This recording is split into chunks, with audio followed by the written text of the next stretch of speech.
Hello everyone, today we'll be learning a very essential and very simple small tactic on how you can take care of the inconsistent URL structures on your website with the help of Regex.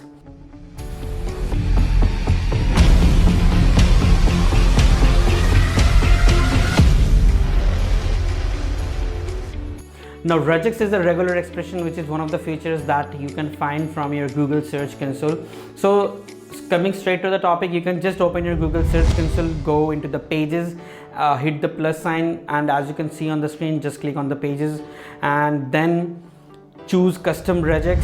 First of all, put matches regex and then put this command as you can see from the screen, and then you will get some graph.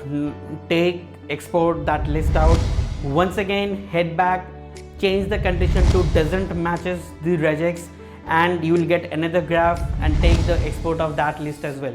Now you need to just find the difference of the list. You can just do a common intersection of both the Excel sheet. If you do not know how to do an intersection, I would simply recommend just search in Google how to perform a common intersection operation in Google Excel. Now once you do that, you will just find the common URLs which prevails on both of the websites. So these are the landing pages which are quite consistent, so nothing needs to be done. But the URLs which are left behind, these are the URLs where there is a bit concern because they are not appearing all the time due to some kind of an inconsistency with regards to the proper or the improper canonicalization, this trailing slash or the URL structures, and you need to then fix them from the Screaming Frog. Then head back over to the Screaming Frog, go to the internal links and check if they have some other lines of the errors.